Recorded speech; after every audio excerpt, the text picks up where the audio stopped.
Hello, everybody, and welcome back to the SimKit podcast. I am joined by an ultra special guest today. It's a gentleman who really probably needs little or no introduction outside of his own name. I am joined by the great Rob Orman. Rob, thanks for talking with us today. All right, I'll say first, I guess I'll say you're welcome, but I'm gonna say thank you for that ultra, ultra. I got an Double ultra ultra. squared intro. That was man, and I know some of the people have been on your podcast, so that what a tremendous It's a high compliment. Thanks bar. for I want you to be nervous that you're going to underperform. this is after all the SimKit podcast. Wait a second. Is this Yeah. this is how it works when you go into sim. Like in the debrief is when it's all nurturing and kind of Yes, like this is the okay. stress. Yep. But Rob, you, sir, I mean, you're a busy guy. You have been behind some of the most influential medical education podcasts for emergency medicine. You are the voice of the amazing Stimulus podcast, and you're a life coach for clinicians. You seem to be an individual who has this whole quote-unquote work-life balance figured out. So my first question for you actually comes in the form of a quote. There's no such thing as work-life balance. It is all life. The balance has to be within you. Namaste. Now, I added the namaste, but what are your thoughts about that? Where's that quote come from? I love that. So I actually use Headspace. I don't have any Yeah. stock in them, but I do use them as one of my meditation apps that remind me to do it, and it came from them. That's where I've sort Yeah. of found that, and it tickled my fancy, and I'm curious what you think about it.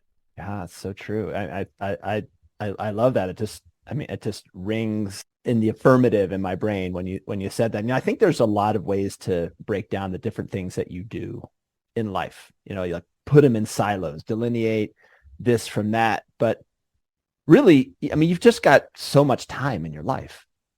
What are you going to do with it? Mm-hmm. And I think that yeah, there is this thing, and I fully embrace the kind of the ethos of that quote. But I think it can be helpful to deconstruct your life into different quadrants or categories where you look at where you might be unbalanced. So looking at the whole thing in composite, yeah, here's all the things that are in my life. But when you think, all right, where am I maybe putting too much attention or too little attention? What's oversubscribed or undersubscribed? So for example, with new clients, I have them do as part of a self-survey, a dashboard indicating where they are over attending or under attending. And you can do this in any way, but this happens to be work, health, play, and love. Mm-hmm. What is happening in work, health, play, and love? And when you look at all of those things, when you look at them globally, what's not getting enough attention? What's getting too much attention? And for physicians, it's often, well, work is getting a lot. Work. Or it's actually, it's interesting. Work is usually just all the way to the red line. Or sometimes if there's too much and someone is just really burnt out, it can be at zero. There's just kind of like this feeling of collapse. Mm-hmm. And there's nothing magical or precious about those things. I actually got them from a book called Designing Your Life, and I thought it really made sense dividing things up this way. But really, all of those things are just life. And one of the things, or one of the traps that you can fall into with work, is that work becomes the ultimate protected thing in your life, right? And we know that hey, I've got this shift, and it's going to take, well, even some kind of natural disaster, especially I'm going to the shift, nothing is going to get in the way. We're going. You and I both know we have friends, let's just say, who have worked with an IV in their arm, getting rehydrated when they've got gastroenteritis or whatever. Mm-hmm. It's just like, and so the boundary around that is amazing, right? And it's great. But the other things in life don't necessarily get that protection. Mm-hmm. And that can be a problem. Yeah. It's when you look at what is really important in life, or I mean, this has been studied. There's the Grant study, which is the longest running research on happiness, looked at what makes a good life, and they studied people throughout the course of their lives, and now it's multi-generational. And what they found, the consistent factor is relationships, quality relationships, more than social class, more than income, more than IQ, more than any of that stuff. And so we just get in the habit of putting a boundary around this one thing, whereas, hey, there's all this other stuff in life where we need to be attentive to, to really have a fulfilling experience with life. All right, I'm sort of going on a polemic here, so I'm going to pause, and I want to hear your thoughts on that. No, I like that sort of breakdown, and I think you end up with the sort of question of like, do you dichotomize life into work and life? That's kind of what the quote was about, right? And you, from your sort of example of work, health, play, love, well, then it breaks it down further. There's work, and you're taking life, and you're breaking it down a little bit more into health, play, and love. And eventually you just break it down into so many segments that it's indistinguishable. But there are areas of our lives, it seems like, that need focus, and work just draws our attention. Like you said, you die to make sure that you get to your shift and do the work that you do as an emergency physician. But are we putting the same energy into health, play, and love? I love that word dichotomizing. I think I made it up. Acknowledge it. I don't think this is the elephant in the room because we're talking about it, but let's just say an elephant in the room is that most of us are oversubscribed to work in some way or another. If we're going to dichotomize, which is fine, I think it's great to say work life. It's all life. Okay, here is my life. But what are the areas that I need to attend to? Most of us are oversubscribed to work in one way or another, either in the time we put into it or the stress that is attached to it. Sure, doesn't necessarily have to be like, oh my gosh. A lot of clinicians right now are working more shifts than they want. Yep.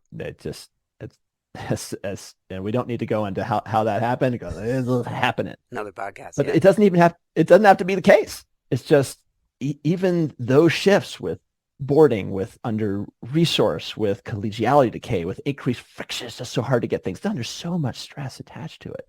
Mm-hmm. And I would imagine this is the case for you. I come across very few clinicians who are bored and say they're not working enough. With their work, yes. Yeah, right, yeah, exactly right. Yeah, and I'm trying to think. No, I can't think of anyone in the past couple of years who has said, I need to put more energy and focus into work. Now, learning, yes. Right. But work, no. Like personal development and professional development. And, we were talking before this, SimKit, what you're doing, which is basically postgraduate education for people who are out of training. And then these halo procedures, these high acuity, low opportunity procedures, you sort of lose your sharpness with it. Okay, there's something where people need to put more. Wait a second, I think I just did an ad within the show. You did. For your own thing. Okay. But that's where people really feel compelled to put more energy into, but not the work itself. Right. And right. The performance of the work as opposed to. Yes. Yeah. Right. So when you're talking about dichotomizing life, I think it can be helpful. It's a helpful construct. When it becomes maladaptive is when we see anything that is dichotomized as truly being separate from the whole. Like I exist on a different plane when I am working. No, you're still the same person. You're still Rob or Jay. Yeah, I agree. Yeah. As an aside on that, I'm curious your perspective. We're talking about that non-dichotomizing or putting your work on a completely separate plane. And I want to come back a little bit to, we were saying that with work, it may not be the number of hours that is being taken from you at a higher percentage than you're at home more than you are at work, but the amount of energy or life force that's going into that. There's so much of a draw, or probably the opposite, a suck of your person because our shifts are so demanding of us. So one area that I've sort of tried to focus on is sort of leaving work at work, to not bring my work experience into the home life, and certainly not difficult cases or patients, traumas, food insecurity, all of that stuff. So what is your thought process on that? We don't want to dichotomize. We don't want to exist on a different plane, but we can't bring emergency department life into our home. It's not good for our spouses or our children. That's so common to have that experience of how do you transition? Yeah. Really?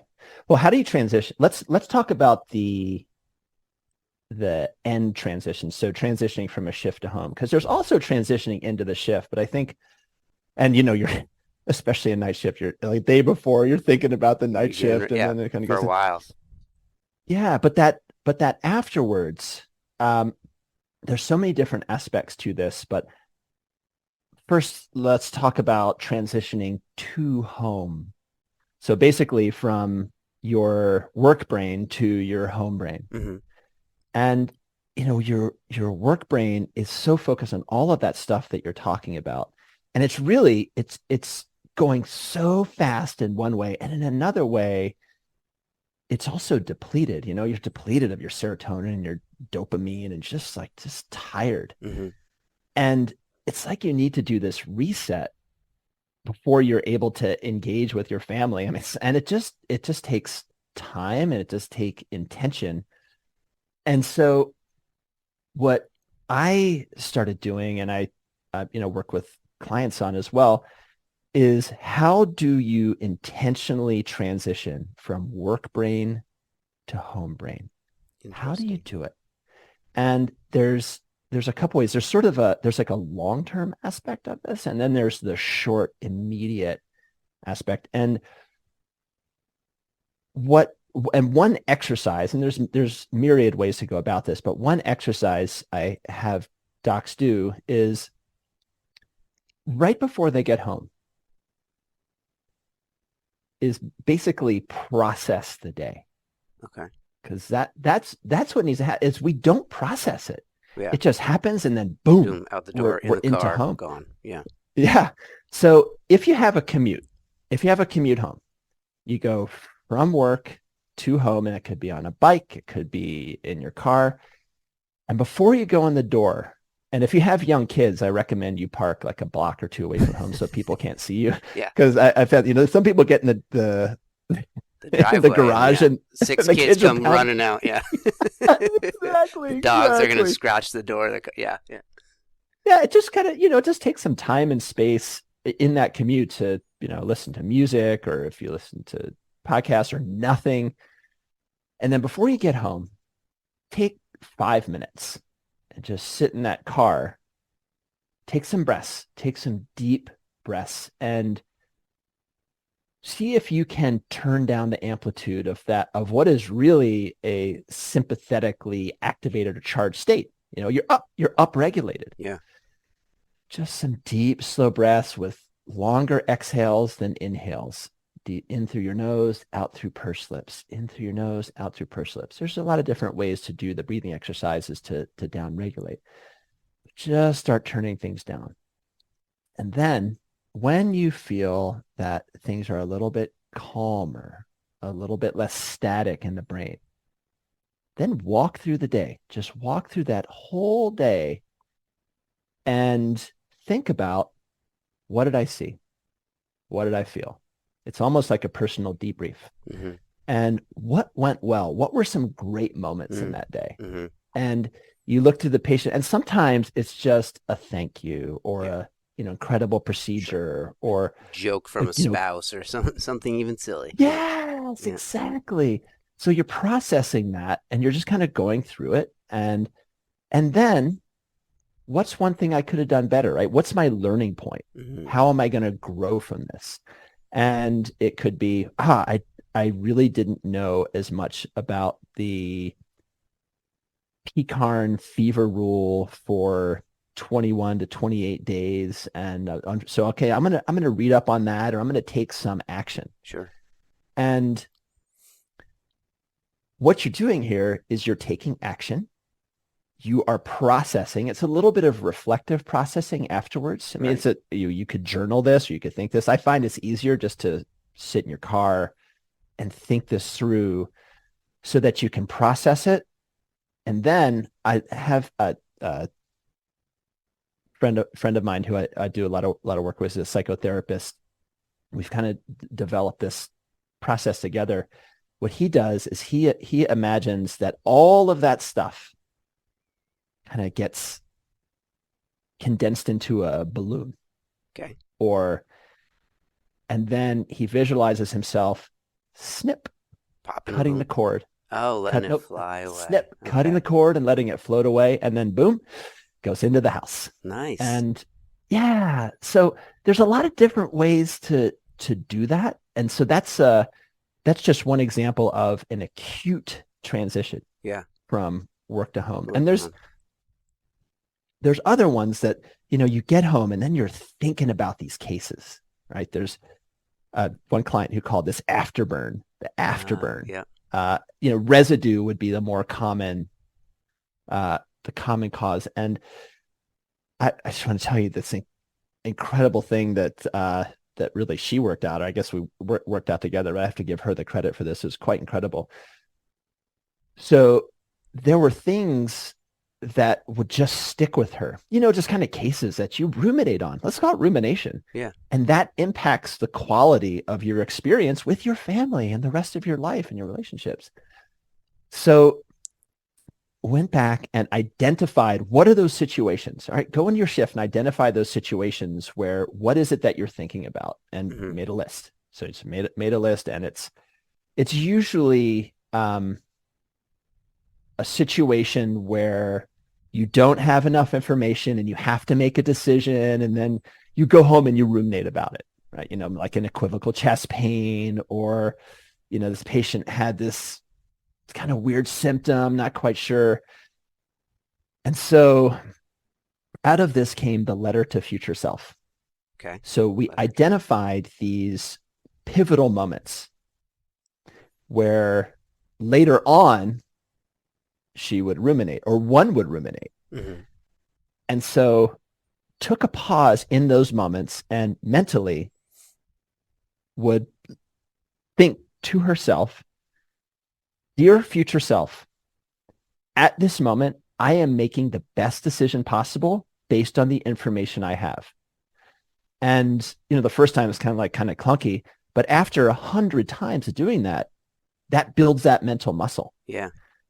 So just two examples of how to not necessarily separate, but really, I would say, how to integrate that work experience into you. And I say integrate like you would integrate sugar into water. You pour it in there and it dissolves. Becomes and maybe it's a little sweeter in the end. So that's Yeah. integrated versus disintegration, which would be like pouring oil on water, and it never fully gets processed or becomes part of you.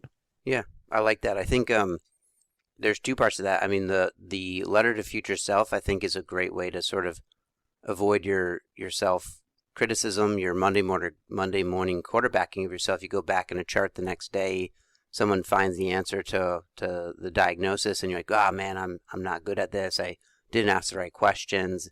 But you're making the right decision, or the best possible decision you can with the information you have. That's a fantastic way to keep yourself from beating oneself up, because our job is hard and we don't always have the information we need to make the best decision, but we make the best for the time with the space and information.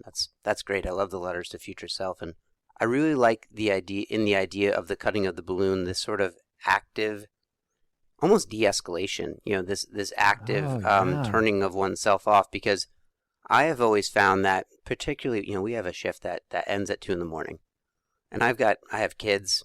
I get home 2:30, and I'll find it's 4 a.m. after watching a show that I'm like, okay, I should probably go to bed now, and I feel like my brain is ready to do it, and I'm like, what a dummy! Why did it take me an hour and a half to get myself to a state where I can do that? I think it's because I've used commonalities of shows and simple distracting techniques to slowly and passively de-escalate myself. But I think if you actively do that, man, you're going to find that you don't have to do this dragging on process that brings you to 4 in the morning after a 2 a.m. shift. That's super helpful for me.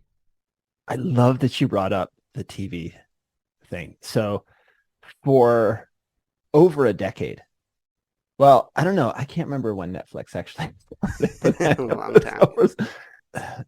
I actually started this back in a time, but I was recording shows on VHS tapes. So this goes way back. I'd come home. Yeah, baby, a long time ago. This goes back many years. And just like you, I would watch regularly, especially on those late shifts when there was no accountability for what I was doing. Right. 4 hours of TV from 2 a.m. to 6. I mean, 6 a.m., man. I gave myself a freaking night shift. And it was just, it's the equivalent of, oh, I'm going to drink a couple glasses of scotch. Well, we know that, oh, you don't drink alcohol before you go to sleep. Well, we probably shouldn't watch 4 hours of TV before you go to sleep because we just want to, that brain is just so freaking on. I mean, emergency medicine is so hard. It's so cognitively demanding. I can remember I didn't appreciate this so much until I was like a third year resident. It just kind of took it for granted that, oh, beep, bop, kind of going around. Yeah. I had not even like a severe headache. I had an ocular migraine during a shift. I get migraines all the time. It's whatever. I mean, they really bug me too much, but I could only see out of one eye. That was it. I could think fine. It was just, this one thing happened that just skewed me a little bit. And the whole thing just fell apart. It was like the amount and I was like, whoa, I can't believe we talk about this, how much you're processing, you've got like 1,000 data points per hour and all this stuff. It really is so much. And, you start off that first patient in the shift and you've got one ball you're throwing up. And by the end of it, it's 100 balls you're juggling. And that volume is turned up really high. I mean, I guess it's not, you watched the Benny Hill show? This might be. I know of it. I did not watch it. It was on VHS, I'm assuming. I know. Oh my God, I'm dating myself. They used to have these montages where they would speed things up at like 2x or 3x time and have them running around. That's what you're like. Yeah. And your brain can't just say, boom, click. And so that's why, we would watch all those hours of TV just for the time. Yep. Yeah. To stop the tornado. Yeah. Slow it down. Oh, I like that. Yeah.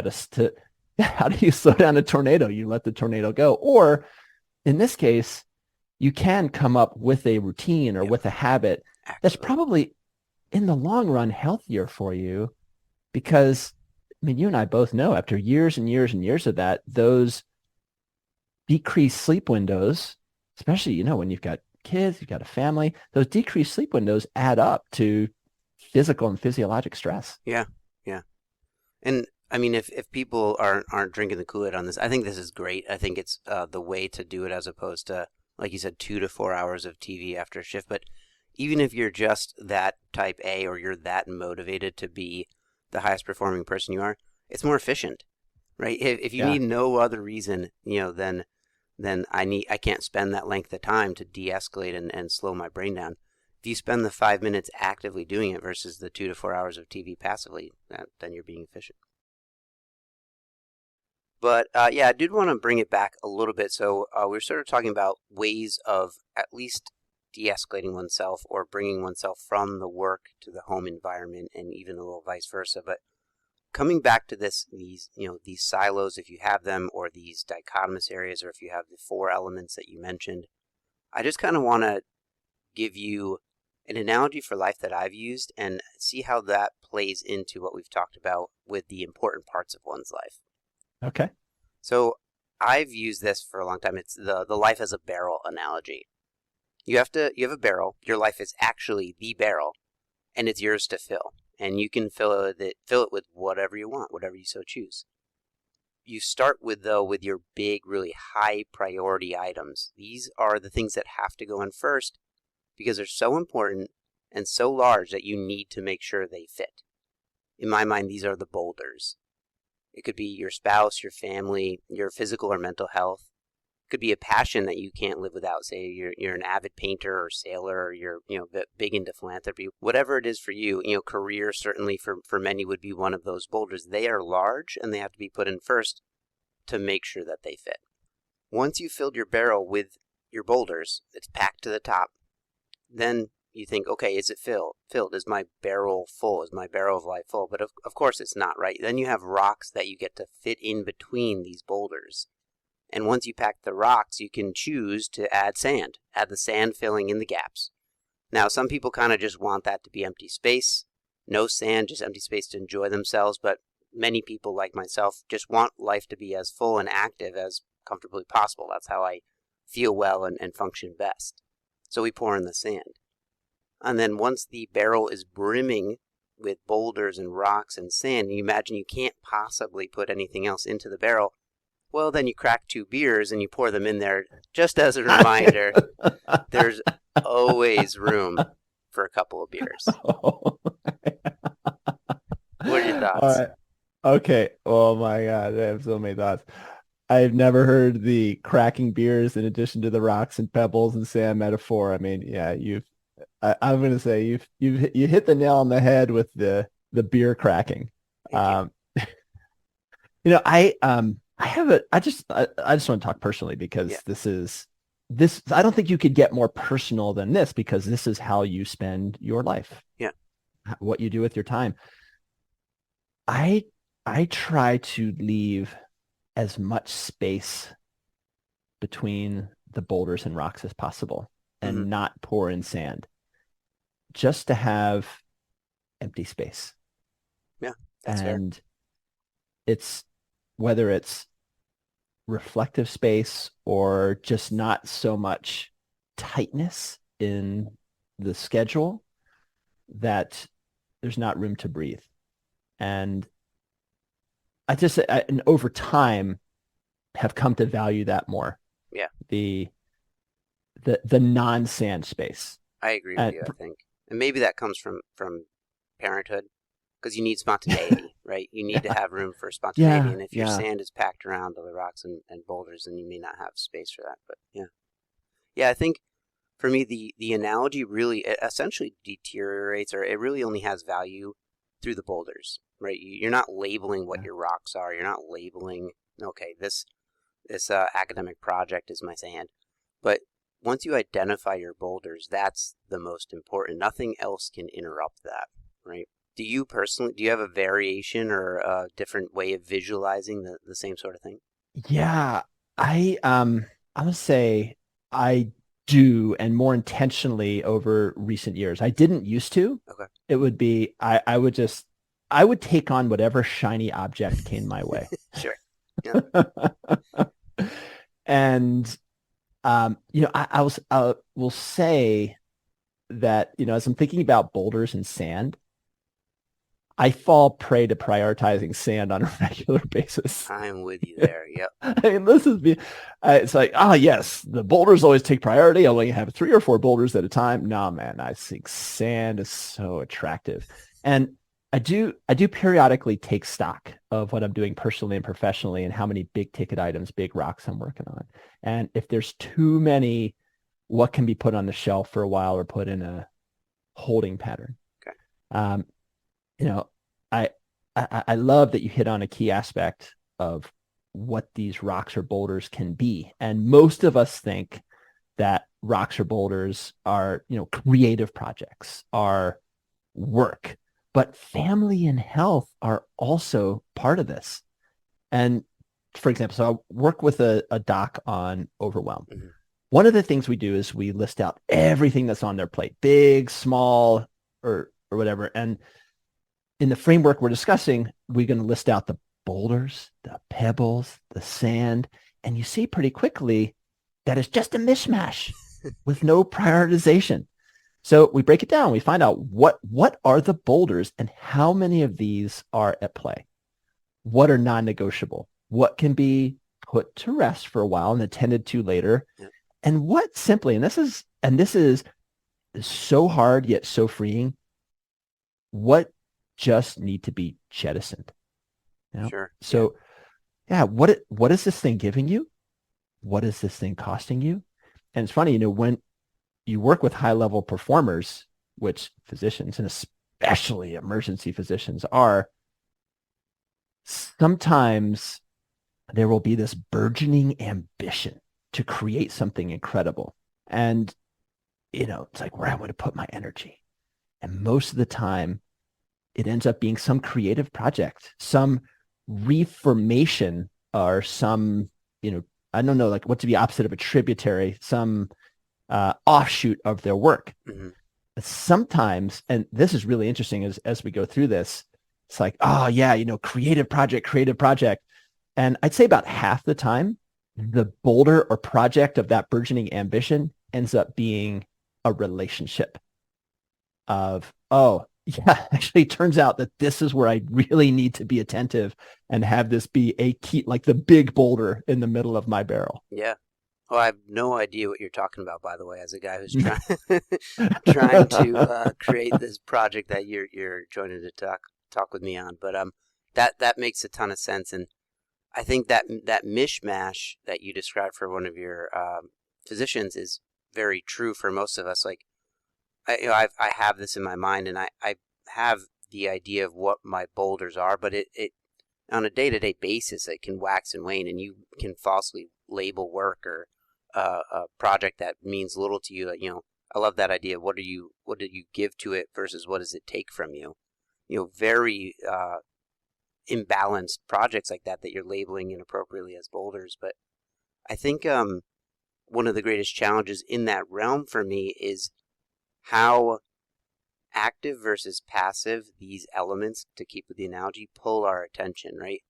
So the sand seems to be so active, and the boulders in a lot of ways are passive. And to explain that further, kind of as an example, we've talked a bit about that. I'm a father, and so for many with a family, parenthood is a major boulder.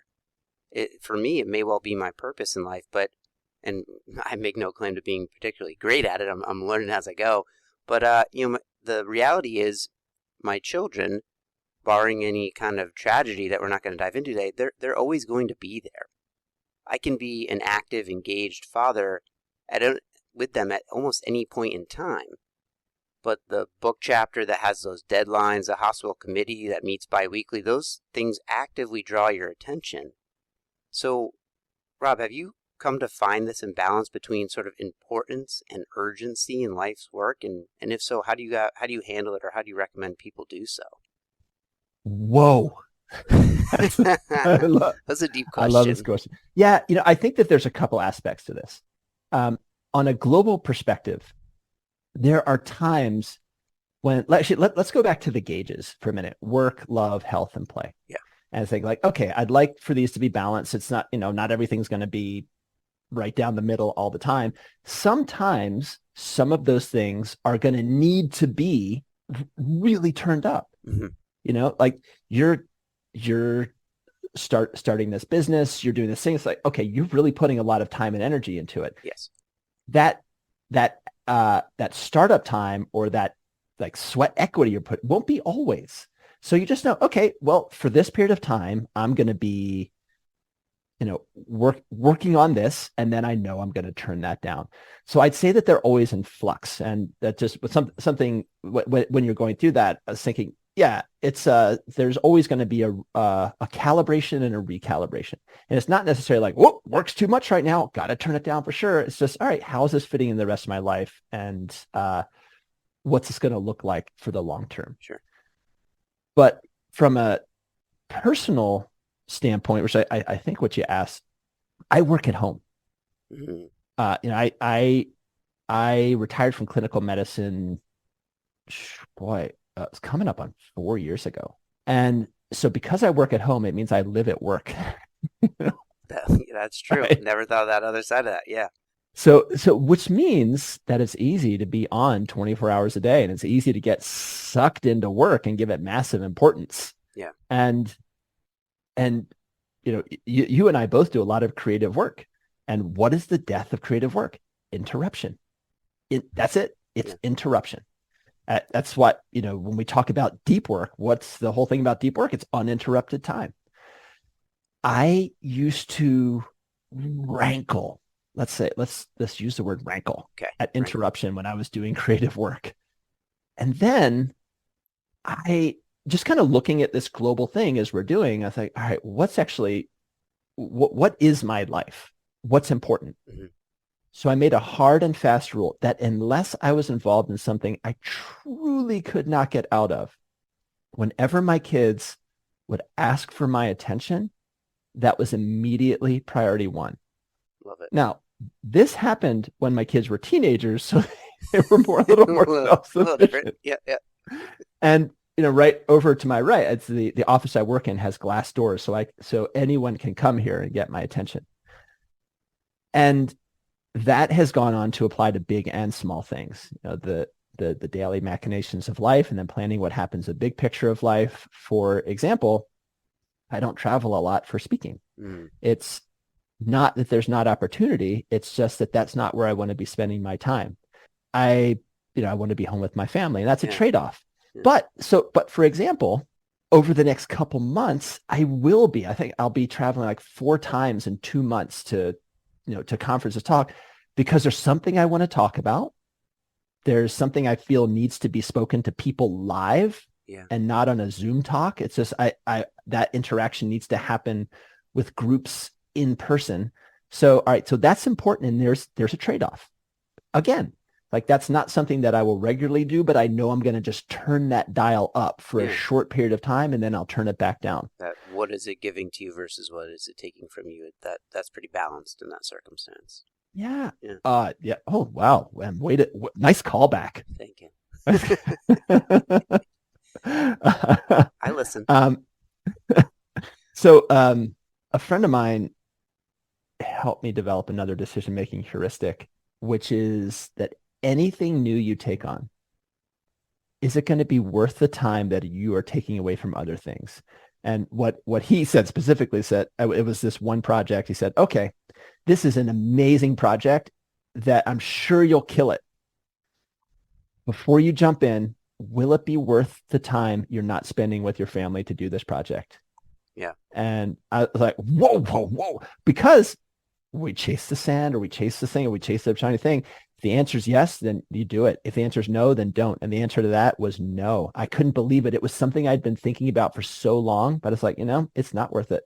It's not in the long run. Yeah. That's a fantastic litmus test. And I mean, it's a harsh one in its own reality, because very few are going to, you're going to answer yes to, right? Because are we ever really willing to openly state, this is worth my ambition to take away time from my family? But I think, taking that with a grain of sand, or taking that with a grain of salt about what this is actually going to cost you is very valuable. All right, but if I can, I want to bring it to a little bit more brass tacks. We've been talking almost a little metacognitive here today, and I want to talk to you about burnout. Okay. So we talked a little bit, briefly, superficial level in the beginning, but we know in emergency medicine we're working harder in worse conditions than we really probably have ever done before. Yeah. Whether it's borders, psychiatric holds, for me, sometimes administrative red tape, the invasion of the corporate medical groups, there's almost too many reasons to mention why a clinician can feel burnt out. So how do you, Rob, help a clinician out of that hole? Because it really can feel like a hole when you're going in to do work that you've worked so hard to get proficient at, spent years and so much money to get the ability to execute this job. And now you're starting to resent it. That's a hole that someone's in. So how do you help them regain themselves and really their love for their work? I love the description of the hole, or the metaphor of the hole. It's so true. I had 3 burnouts in my career, and it felt like I was just drowning, just below the water, taking on the water. And it's hard, and it's doable, and it doesn't feel doable when you're feeling it. And I'll say, for you mentioned a whole bunch of things. A lot of them were systems issues. Yeah. And that's, really in the long term, that's where things got to be fixed, business systems. But that's a hard ship to turn around. There's also the professional realm. There's the personal realm. All three of those things play into burnout. Sure. And, what you said is it's common with a lot of clinicians, but nobody comes to burnout or frustration with the same recipe. And really the simple question is, it's simple and complex. The simple question is what is it about your current situation that needs to change? And is that within your control? Is there an aspect of that is in your control? Yeah. And what's one step you can take to improve that? And that is a deep dive into each person. And much of what I do each day is help individual docs navigate this. We pick one stressor. Now, you mentioned a litany of things. Pick one stressor, because you have to start at one point. It's like if you try to juggle 100 balls at once, it's going to be hard. Yeah. You just start with one. Toss the one ball up and down. Focus there. Okay. Yeah, right. There's so much. So what are commonalities for docs? What are things that are stressful? There's EMR, lack of recovery and recharging. There's moral injury, where you repeatedly see and are part of a system where people are treated worse than they deserve, where you're working contrary to your values. Collegiality decay. There's friction. There's lack of autonomy, overwork, overwhelm. There's all of that, the systemic stuff that you were talking about. That's a whole nother cargo train coming down the track. Miles long. Yeah. And what's surprising, yet not surprisingly common with docs, that it contributes to work dissatisfaction, which let's just call it that for the moment, is underappreciation. Underappreciation by patients, by leadership, and sometimes peers. Yeah. And there's this brief window during peak COVID when the world was giving emergency medicine this great big hug, and including consultants. Yeah. and in most places, hospital leaders from their homes. Yeah. Right. Thank you for being there. That's done. Yeah. So the question is, what can you do about this stuff? If there is nothing that you can do about any of it, well, that leads to hopelessness, and that leads to despair. So where can you find agency in your situation? Mm-hmm. And I mentioned the three domains before that are important when you're talking about managing or mitigating or prophylaxing burnout. That's the ideal, to prophylax. Yeah. Personal, professional, systems. And first, focus on your relationships. What can you do there to make sure that those are a continuing source of joy, that those are continually supported? Sleep, health, fitness, all of those things for self-care, for personal care. Yeah. And well, let me go back to the personal realm. We're talking about agency, and that's what it all comes down to, is where do you have control? Where do you have agency? So in the personal realm, it's there in gangbusters. If you want to increase throughput through your ED, you could do it, right? On the personal, you could do it, but it's a heavy lift. Yeah. And there's a whole bunch of people, and there's only so much you can control there by yourself. Yeah. Yeah. There's only so much that Jay can do in this. If you want to start scheduling monthly date nights, you've got extraordinary agency there. Yeah. It's like you're from Krypton, and you're here with this little son. You got this superpower. Yeah. So in the personal realm, that's where you have the most agency. That's where your foundation for everything is. On the professional realm, there's less, but it's still there. Yeah. All right. So I had a client who wanted to leave medicine, and all these stories, I've asked permission if I could share them. Sure. So it's not a uncommon theme, obviously. Yeah. Right. And their main thing was, nobody appreciates anyone. it just sucks. This sucks. Nobody's grateful. Just why would I even work in this place? And so what they actually came to coaching for was career change. I said, I want you to help me find another career. What else can I And do? Wow. what else can I do? And I don't, I specifically don't do that kind of work. That's not, if a doc wants to stay in medicine and make that joyous, great. I'm there. Yeah. If you want to find career change, I will refer you to somebody else because Sure. that's not what I want to do. So I said, well, before I send you to someone else, Let's dissect this a little bit. let's see what we can do. But this is what a great challenge here, that the challenge was nobody appreciates anyone. Well, it would seem like you don't have any agency there because you can't make people appreciate. You cannot control the thoughts or actions of others. Right. So what can you do? All you can do is be attentive to when it happens, be present for when it happens, and act in a way that's worthy of appreciation. Mm-hmm. So I learned this from my mentor, or one of my mentors years ago, and it was transformative for me. And it's like finding the golden ticket in a chocolate bar.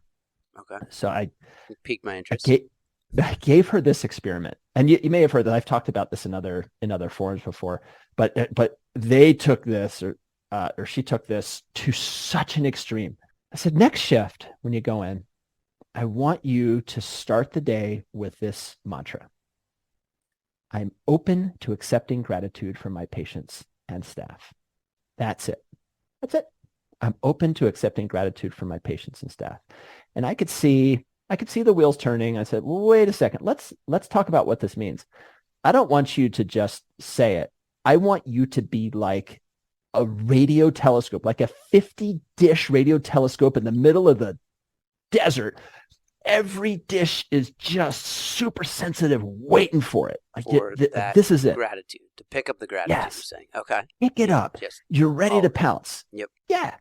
So let's just see what happens. Comes back a couple weeks later. Just whoa. Can't believe all the gratitude that was happening there. There was so much, because in the normal flow of our day, we just let it roll off, or we dismiss it, or we don't really attend to it. We definitely attend to somebody yelling at us on the phone, but we don't attend to that gratitude. And so many patient interactions or staff interactions or even consultant interactions have that woven into it.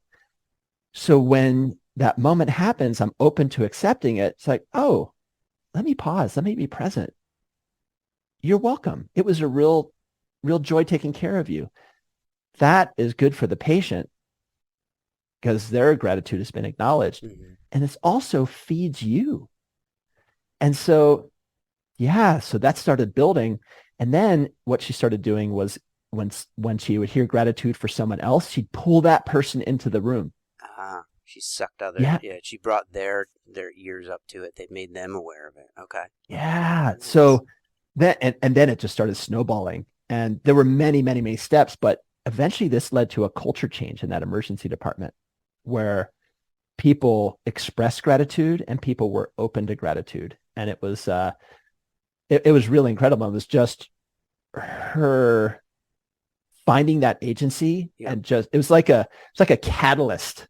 She was the catalyst and just expanded it.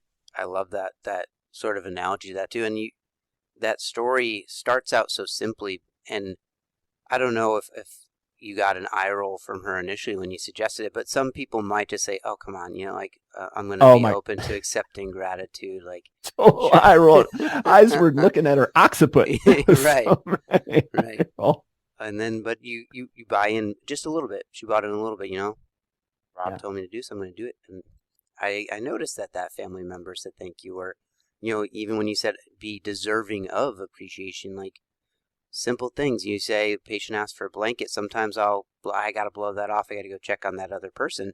It takes 30 seconds. You go get the one blanket, you give it to the patient, and they appreciate that little thing. And that catalyst, like you said, it spreads. The negativity that can exist spreads like wildfire as well, and it probably has less of a grain against it, but positivity can do that as well. So I love that story. So when you're talking about negativity spreading, I was talking with my friend, the psychotherapist, yesterday about this, and we are talking about support groups.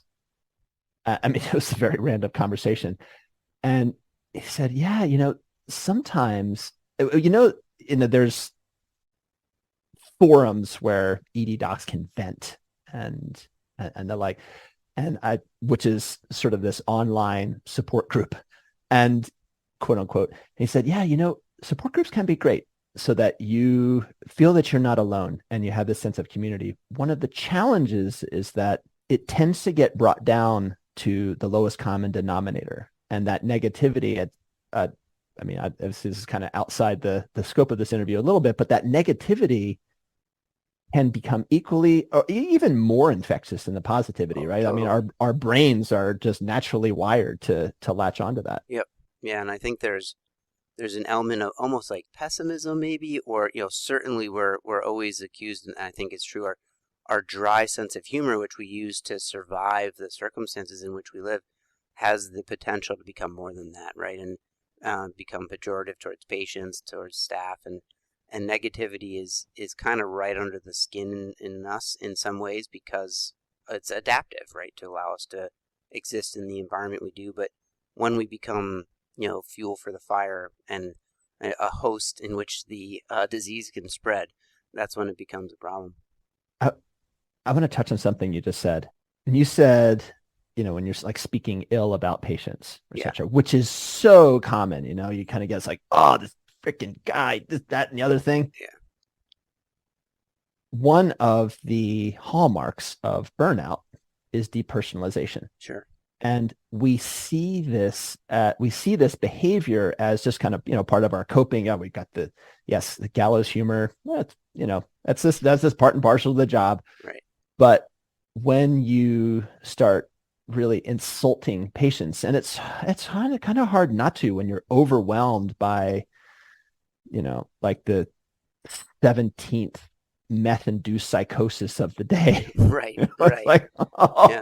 And it's easy. You usually like piggyback on it. You like the nurse will put something silly in the triage, like patients here for 4 months of belly pain. You're like, oh my God, what are you doing? And you just buy in, you jump on top. Yeah. Yeah. So that there's a hyper acute burnout inventory. Mm. There's a multi-question Maslach's multi-question burnout inventory that has been distilled down to 2 questions. I mean, amazingly, it said, isn't that like, it's not even like an emergency. Maybe it was an emergency doc that did that because that's like such an EM thing to do. Yeah, like, cut all this out. 2 questions. What are the 2 questions? And, one is what you'd expect is that, I feel burned out with my job. Mm-hmm. Okay. The other is I feel more callous towards people since I started this job, which is depersonalization or cynicism. Yeah. And I think it is wise to be attentive to that when you do that. Not that you need to self-flagellate or this like, oh, I'm doing this, I'm a bad person. No, we do. I have done that tens of thousands of times. Yeah, all the patients. Guaranteed. Right. I was also burnt out many times. Right. And I'm not saying that if you do that, you're burnt out, but I'm saying that be aware of when that is happening, mm-hmm. and just take a little self-inventory on what's going on with you. How are you feeling? What's going on with work? And could that be a sign of something else? Yeah. Do I need to pay attention to shifting how I approach work, how I recharge? I mean, really, what am I doing? What's my shift distribution and structure? What do I need to pay attention to so that I can recover and come here fresh and compassionate, which is what we all want to be when we're going to work. Right. No, that's fair. I like that idea, and it's hard to not, right? There's a part of it in our culture. It's part of almost survivalism, but aborting that when it's becoming, like we talked about in the beginning, as a maladaptive, when you get down that road and it's really becoming the prominent feature or means of communicating or even thinking about people you're supposed to be caring for, well, then it's time to pump the brakes and change directions. Oh, actually, I want to make a little course correction on something you just said. Okay. So the aborting it, so that you can abort the behavior, but you don't have to abort or like focus on aborting what's going on inside. You definitely can. Yeah. But at first, just attend to it, slow things down and lean in to what's going on. You don't have to shove it away. We're so good at that, just kind of packing it away in this endless storage locker. We can just pack away things into it. It's not endless. So, I think that we're saying the same thing, but I just want, listeners to not self-flagellate, because we have strong enough inner critics as it is, not self-flagellate because you're doing this or thinking this. It is totally natural for this to happen. Mm-hmm. Just be aware of it and sit with it for a moment. That's fair. Excellent. All right. Well, that was a great sort of behind the curtain on how you think of people who are experiencing burnout and how you help get them through that.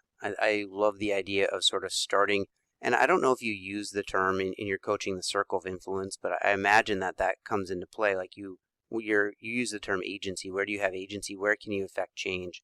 So take a catalog of the things in your work that drive you nuts, that make you not want to continue to do the work you do, and which of those live within that circle of influence? Which ones do you have the ability to manipulate? And in your story, simple things, appreciation, and knowing that you have to buy in.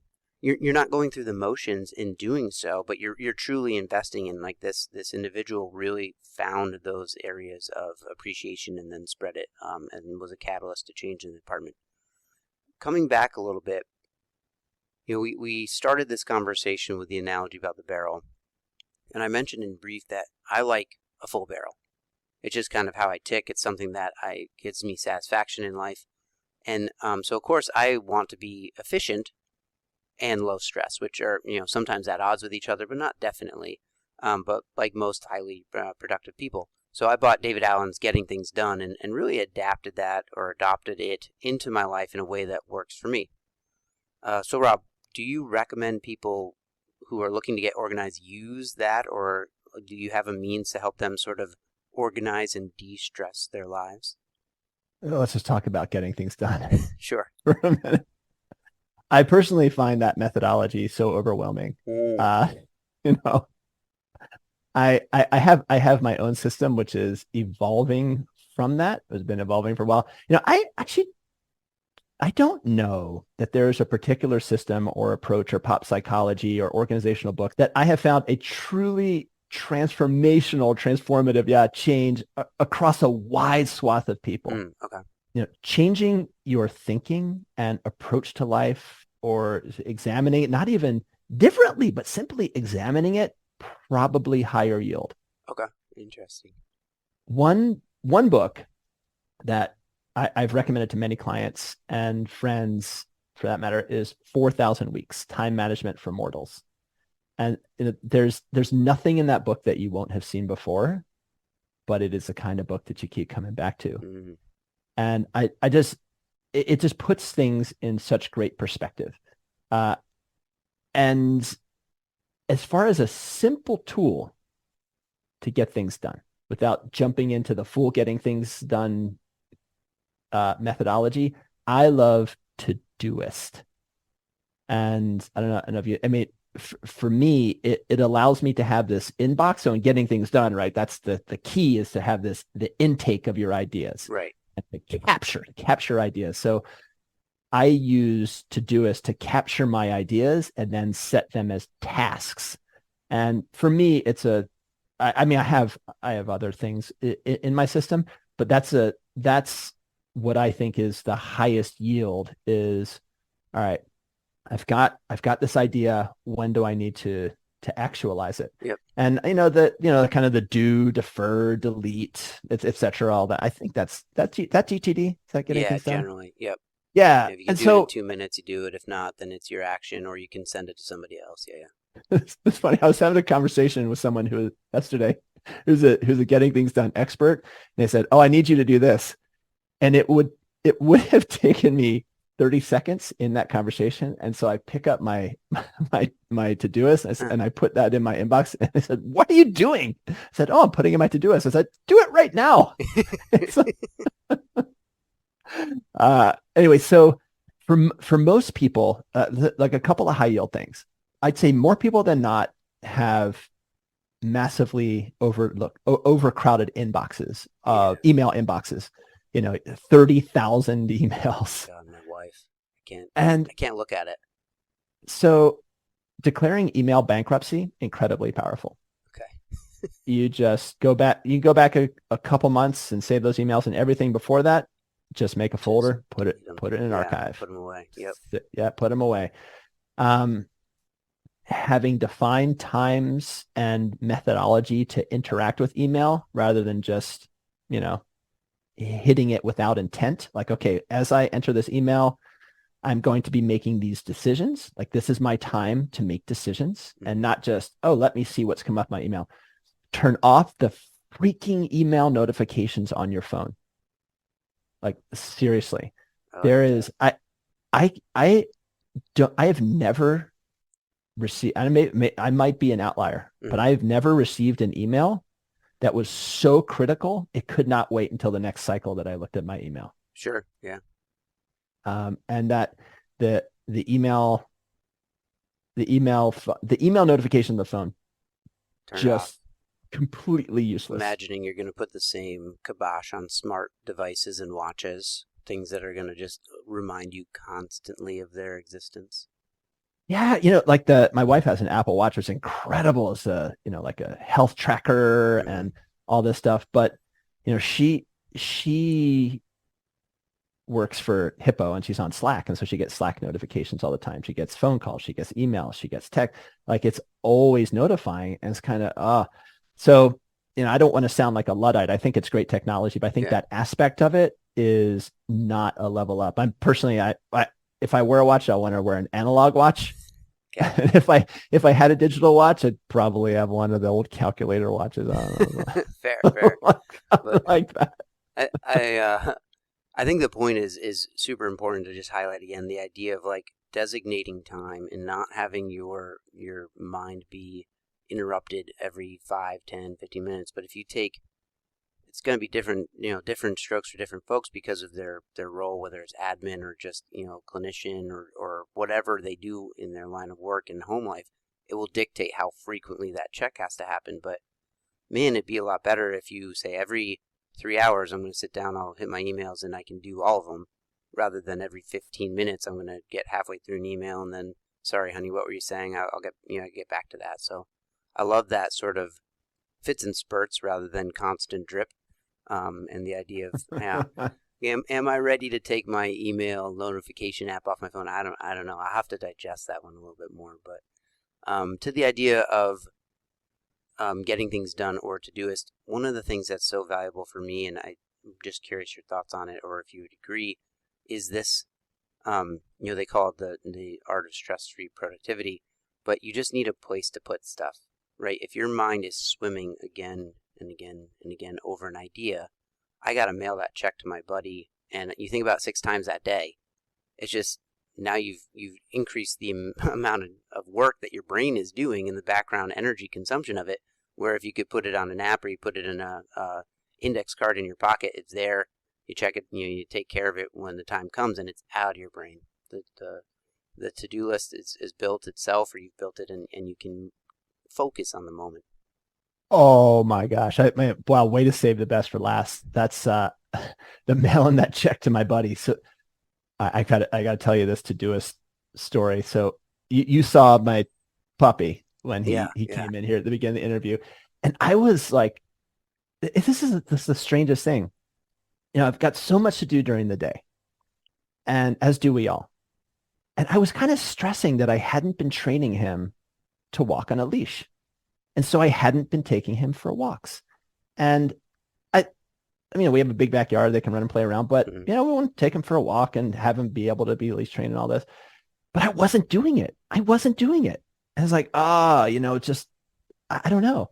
So when I started using Todoist, I put that as a task. Sure. Start leash training. And then thinking, okay, on what day can I do this? And I just popped it in there. Mhm. And then that basically, okay, on this day, all right, well, this block in this afternoon that's the 20 minutes. I'm going to do that. Take care of it. Yeah. Yeah, it just totally changed it. And it was amazing how much just consternation and stress and energy it was taking not doing it. Right? It took so much more energy to not do it. Think about it 6 times an hour. Oh, I'm a bad pet owner. Yeah, yeah. Oh, it's so true. Like I'd look at that dog and feel so guilty. And so and now we go on little walks. And our other dog is super pissed because he has to watch while I'm leash training this dog from that. Anyway, but that's a whole nother story that Todoist isn't going to fix. No, that's something else for another time. But Rob, I have loved picking your brain on this topic matter. I think there's been so much to unpackage here.